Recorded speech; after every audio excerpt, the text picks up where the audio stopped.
When the Martin B-26 Marauder first rolled off the assembly line in 1941, it was touted as the future of high-speed, high-altitude bombing. Sleek, fast, and powerful, the aircraft boasted a streamlined fuselage, twin engines, and a promise of tactical dominance. But beneath its polished exterior, the B-26 held a secret that would soon strike fear into the hearts of the men assigned to fly it. Early test flights revealed an unforgiving nature. The plane had abnormally high landing and takeoff speeds, requiring longer runways and razor-sharp timing. For rookie pilots, it was like learning to tame a dragon mid-flight. Unlike the more forgiving B-25 Mitchell, the Marauder demanded precision or it punished with death. Initial deployment of the B-26 revealed a pattern so disturbing that commanders began questioning its viability. At MacDill Field in Florida, where many pilots trained with the new aircraft, B-26s were crashing with terrifying frequency. Instructors whispered grim jokes, "One a day in Tampa Bay," referring to the daily wrecks that splashed into nearby waters. Between November 1941 and March 1942, dozens of accidents occurred during routine training flights. Young aviators barely out of flight school were losing their lives without ever seeing combat. The problem wasn't enemy fire, it was the plane itself. Newspapers didn't print the full story, but those on base called it what it was, a death trap in peacetime. Mechanics and engineers scrambled to identify the root cause. The B-26's short wingspan, combined with its heavy frame and powerful engines, created instability during slow speeds. This made takeoffs and landings a nightmare, particularly for novice crews. Worse still, the hydraulic systems were unreliable in the early models, causing nose gear collapses and brake failures. Every touchdown was a gamble, and every takeoff a prayer. Pilots began refusing assignments. Ground crews found themselves recovering shattered airframes on a daily basis. Commanding officers were caught between high-level pressure to deploy the B-26 and growing fear among the ranks. The plane's reputation was plummeting, fast. Despite the growing concerns, U.S. Army Air Forces pushed forward. Strategic planners were convinced the B-26's speed and payload potential outweighed the risk. At over 315 miles per hour, the Marauder was faster than most Axis fighters of the early war. It could carry 4,000 pounds of bombs and had defensive armaments placed across multiple turrets. On paper, it was a marvel, but paper didn't feel the G-forces or land on short runways. Pilots began giving it nicknames behind closed doors: Widowmaker, Flying Coffin, One-Way Ticket. Morale plummeted at bases assigned to B-26 units. Some even called their aircraft the Hangman's Ride, a cruel reference to how many failed to return from their first flight. Pressure from Washington only intensified the situation. War planners didn't want to admit a major production failure, especially with war in the Pacific escalating. They needed bombers, and fast. So instead of halting production, they increased pilot training time and quietly began implementing design revisions. But the damage was already done. The B-26's early reputation clung like blood to the fuselage. Even as technical improvements emerged, fear among pilots remained. The plane had already killed too many to be forgotten, and too many commanders dismissed their crew's hesitation as cowardice. Flying a B-26 wasn't just a mission, it was a test of nerve, trust, and luck. And yet, despite it all, there were men who chose to fly it. Volunteers stepped forward, understanding the risks, but driven by a sense of duty, thrill, or defiance. Some wanted to prove the plane could be mastered. Others simply had no choice, assigned to B-26 squadrons and told to survive. What emerged from this crucible was a unique breed of pilot, calm under pressure, precise in every movement, and deeply bonded to their crew. The Marauder became their enemy and their ally, a beast to be tamed. The story of the B-26 was no longer just about engineering. It became about men who flew into hell, knowing they might never come back. When the B-26 was finally deployed into active combat in 1942, the fear surrounding it had already become legend. Pilots spoke of the plane in hushed tones, calling it the Widowmaker, even before their first mission. But the war waited for no man. Assigned to units like the 22nd Bomb Group in the Pacific and the 322nd in Europe, crews had to adjust or perish. In the early months, the learning curve was merciless. B-26s struggled with short runways on forward airfields. Many were forced to take off overloaded, in humid conditions, with minimal support. The result? More crashes, more dead. And yet, somehow, the mission orders kept coming. But something began to change mid-1942. The crews who survived initial flights started to understand the plane's quirks and began mastering it. The Marauder was brutal, but predictable if treated right. Speed and altitude became its armor. Instead of dogfighting or diving, B-26s used their velocity to punch through flak zones and disappear before German fighters could lock on. Defensive gunners placed in the tail, dorsal, and waist positions played a critical role. If a B-26 squadron flew in tight formation, it became a flying fortress wall, nearly impenetrable. For the first time, pilots stopped dreading takeoff and started focusing on survival after reaching the target. By 1943, combat performance data showed something unexpected.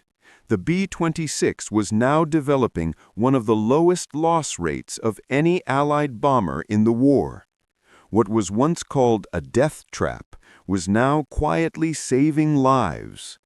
Tactics evolved, formations straightened. Ground crews learned how to maintain hydraulic systems mid-campaign. Pilots began trusting the aircraft, if not loving it, then respecting its strengths. Still, the psychological scars remained. Every veteran had seen friends go down on takeoff or flame out on landing. But they also saw Marauders absorb flak hits that would have obliterated a B-25.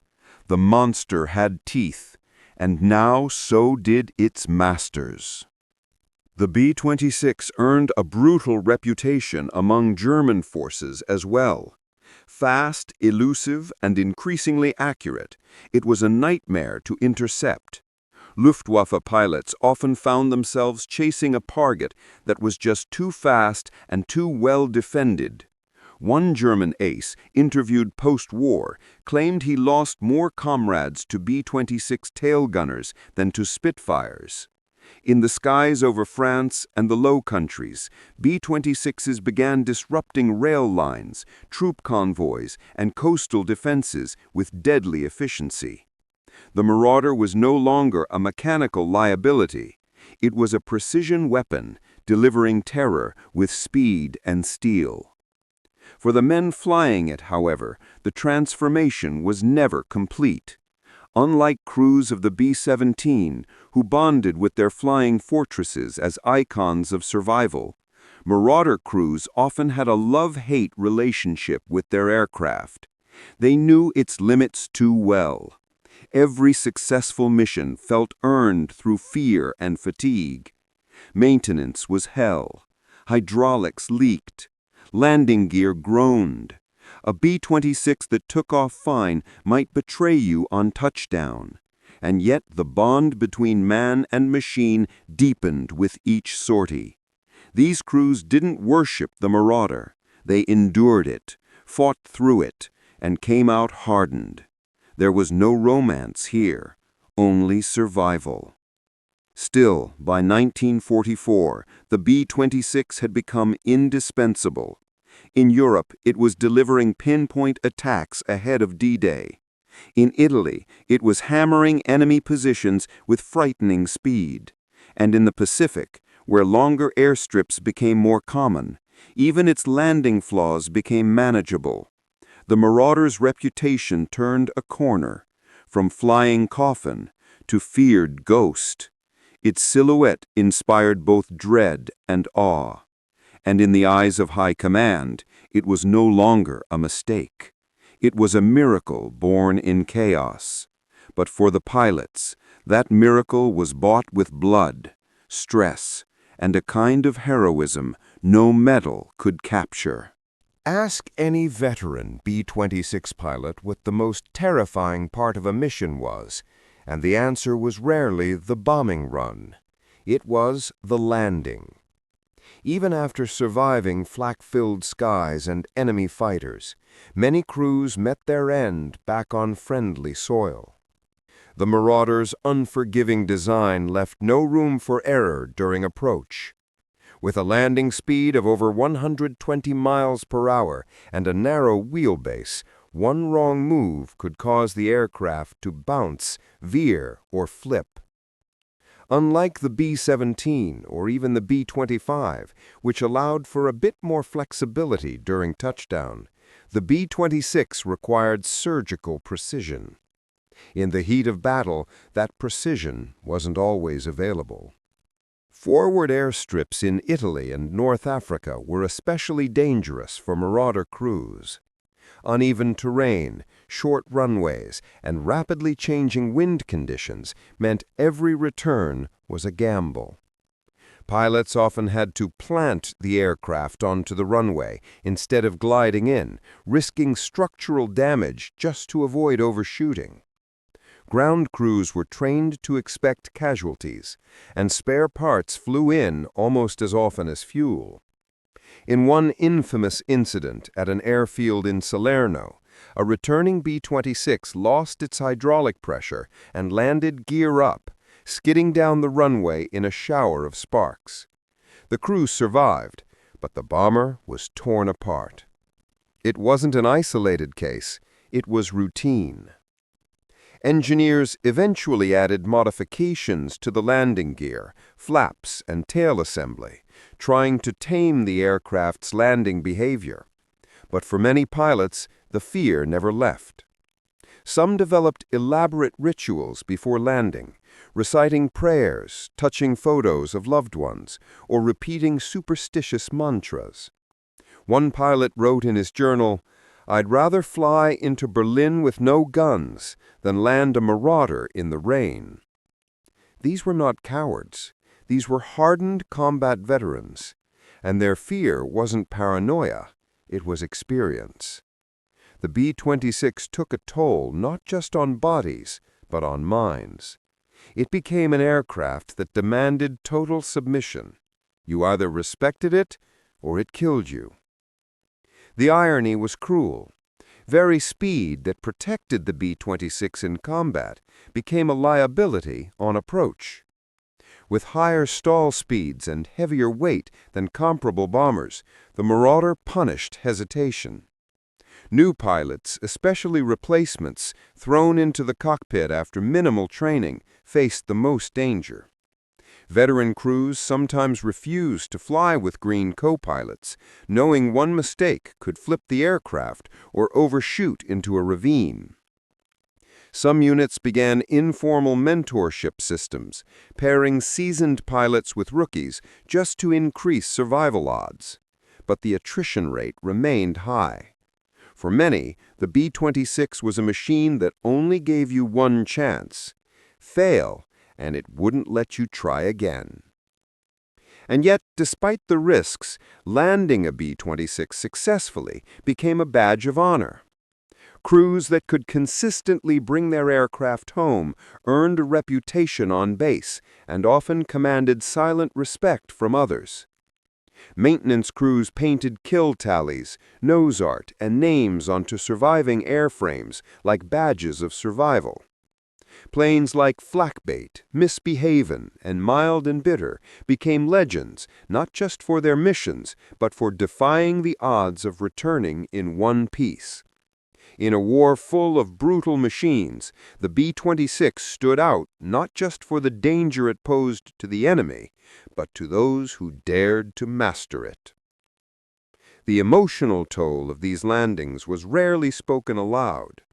Many pilots admitted to blacking out memories of certain touchdowns, as if their minds erased the trauma. Ground crew often watched with bated breath as Marauders came in hot, wheels screeching, sometimes trailing smoke or missing pieces. It was a strange ritual. Death flying in low, then suddenly, silence. When a crew stepped out intact, the relief was visible. Smiles were rare. There were no cheers, just nods, cigarettes, and the quiet knowledge that they'd survived the most dangerous part of the war once again, for now. Among the thousands of B-26 Marauders that took to the skies during World War II, one would rise above the rest, not for elegance or glamour, but for pure survival. Its name was Flackbait. Assigned to the 322nd Bomb Group, Flackbait flew out of England and racked up more combat missions than any other American bomber in the entire war. Not just any Marauder. This machine seemed to carry a curse and a blessing at once. Its name, painted in bold letters on the nose, wasn't a joke. It was a prophecy, and the crew knew it. By its final mission count, Flackbait had survived over 200 combat sorties, including some of the most heavily defended raids over occupied Europe. From its very first mission in August 1943, Flackbait attracted enemy fire like metal to a magnet. It was shot at, hit, shaken, and nearly torn apart, but never destroyed. At one point, flak shrapnel sliced through the cockpit and narrowly missed the pilot's leg. On another mission, a shell exploded beneath the fuselage, blasting open the bomb bay doors mid-flight. Yet somehow, the aircraft held together. Over time, the bomber earned a terrifying nickname among Luftwaffe gunners and Allied crews alike, the Immortal Marauder. Mechanics documented over 1,000 patched holes in its airframe by the time it retired. Even seasoned pilots hesitated to fly it, not out of fear it would fail, but because no one wanted to be the one to finally break its luck.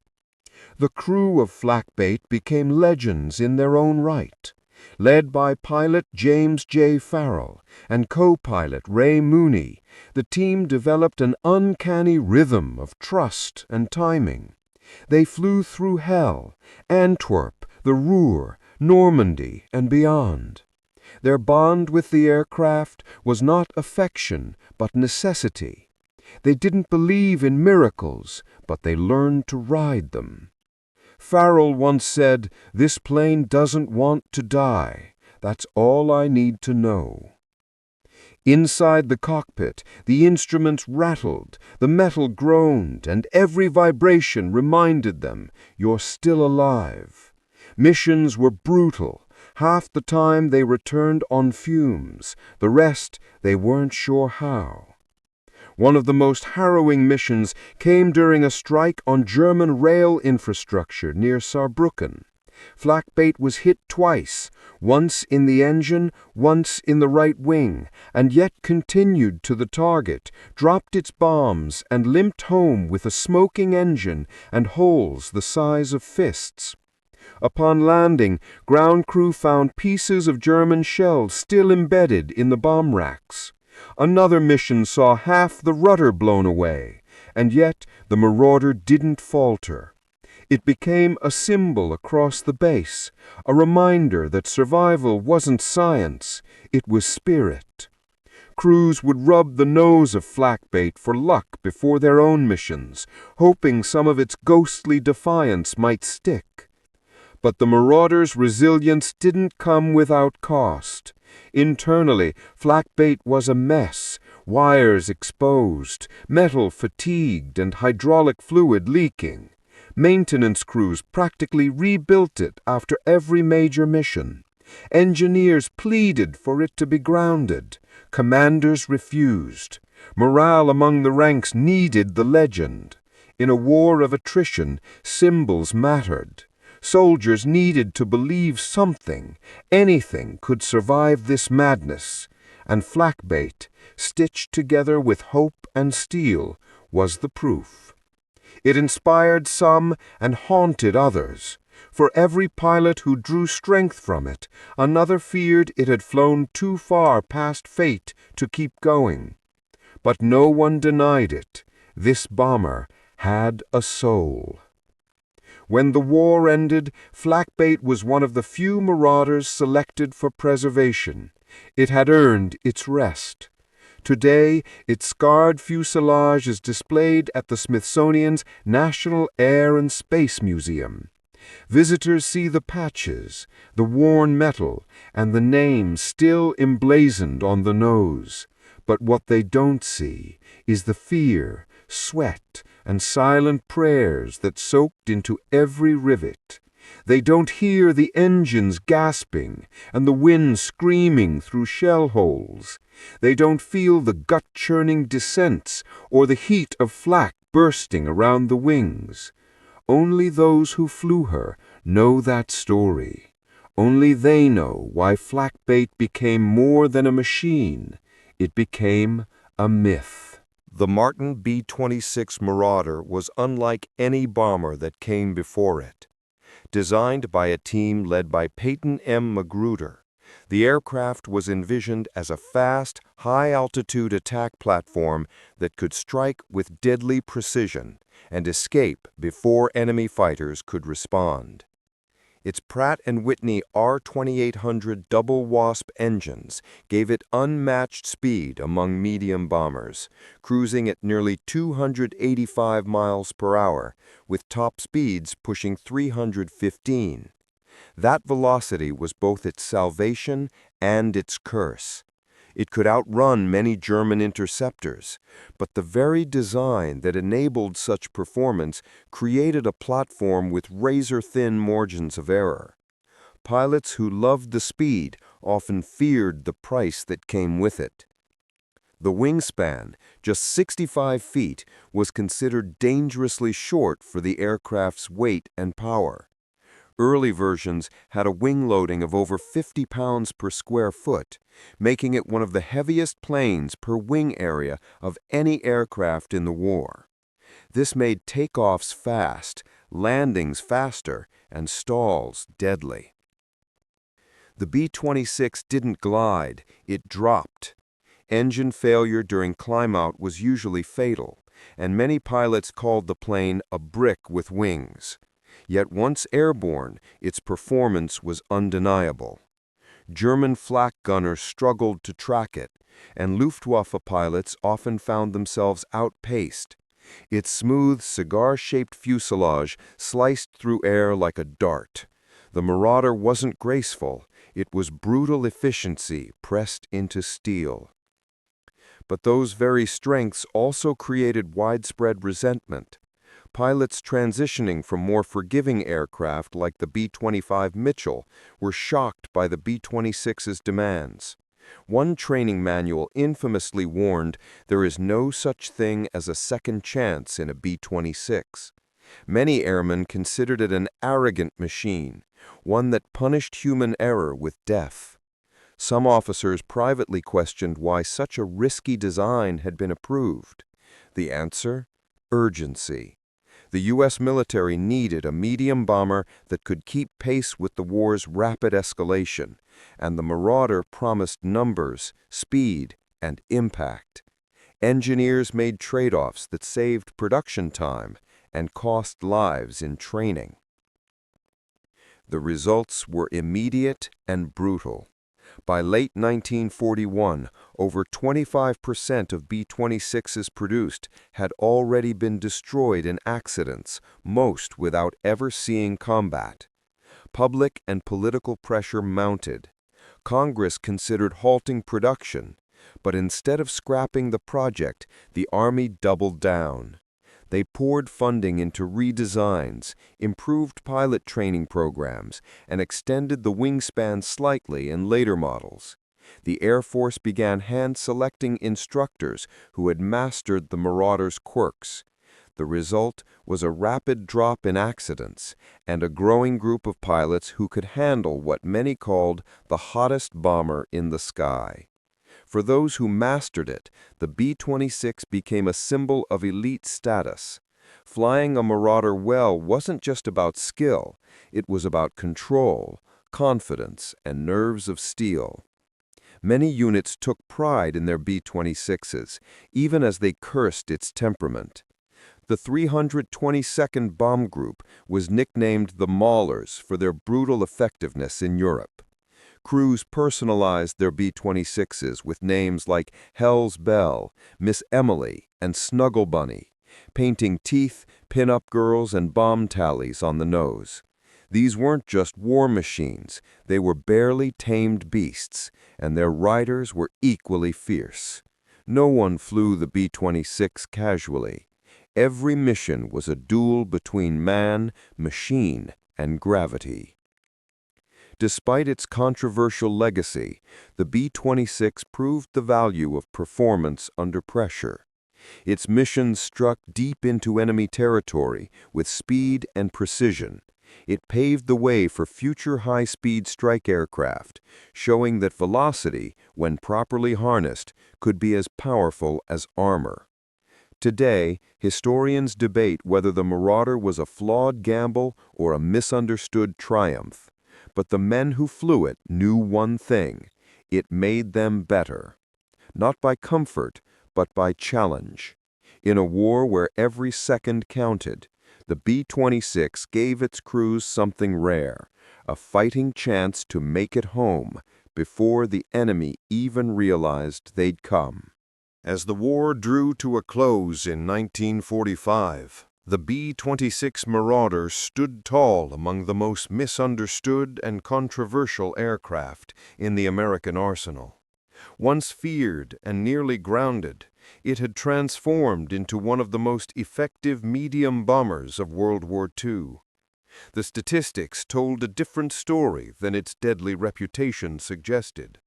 By the end of the war, the B-26 had achieved the lowest combat loss rate of any Allied bomber in the European theater. How could an aircraft once nicknamed the Widowmaker become the most survivable in active service? The answer lay in adaptation, of design, of training, and of the brave men who refused to give up on it. Veteran pilots of the B-26 often spoke with a peculiar mixture of pride and trauma. The aircraft had demanded more of them than almost any other machine. It wasn't just about flying, it was about taming a force of nature. Those who learned its secrets became part of an unspoken fraternity, bonded by the knowledge that they had survived something unforgiving. Some compared it to breaking a wild horse. Others simply said, "You don't fly a Marauder, you bargain with it." And yet, when asked if they'd choose a different plane, many said no. The speed, the power, the challenge, it gave them a sense of agency in a war that offered so little. After the war, many Marauders were scrapped, their aluminum melted down and forgotten. But some, like flakbait, were spared, preserved not just as artifacts, but as totems of endurance. Museums across the U.S. began to tell the story of the B-26 not just through technical exhibits, but through personal testimonies. Letters home, cockpit footage, maintenance records, these became the new voice of the bomber that once couldn't speak for itself. Documentaries and oral history projects have since helped revive interest in the aircraft. For a new generation, the B-26 isn't just a machine. It's a symbol of what happens when human determination meets mechanical defiance. Aviation historians today often debate whether the Marauder was a triumph of engineering or a cautionary tale of costly innovation. In truth, it was both. Its legacy isn't clean-cut, and that's exactly what makes it valuable. It represents the ugly, complicated reality of war, where brilliant ideas often arrive before their time, and brave souls must pay the price to prove them. The B-26's journey, from death trap to legend, reflects the very essence of World War II itself, a trial by fire, where nothing was certain except the will to endure. And in that sense, perhaps no other bomber better symbolizes the inner transformation demanded by total war. The B-26 also paved the way for future generations of military aviation. Its design influenced post-war jet bombers with swept wings and high-speed profiles. Its lessons, in both what to do and what to avoid, shaped entire doctrines on crew safety, training, and airframe performance. It was one of the first American aircraft to demonstrate the power of precision strikes at medium altitude, setting a precedent that would echo in Korea, Vietnam, and beyond. The Marauder's place in history is not as glamorous as the Mustang or as iconic as the Flying Fortress, but among pilots, it remains a name whispered with awe. And so the Marauder's legend lives on, not just in museums or documentaries, but in the spirit of every pilot who dares to fly the line between control and chaos. It teaches us that courage is not the absence of fear, but the decision to face it over and over again. In the roar of its engines, we hear not just a machine, but a challenge. And in the silence after landing, we understand what it meant to survive it. The B-26 was never easy, never kind, and never safe, but it was real. And in the brutal arithmetic of war, sometimes that's the greatest honor of all.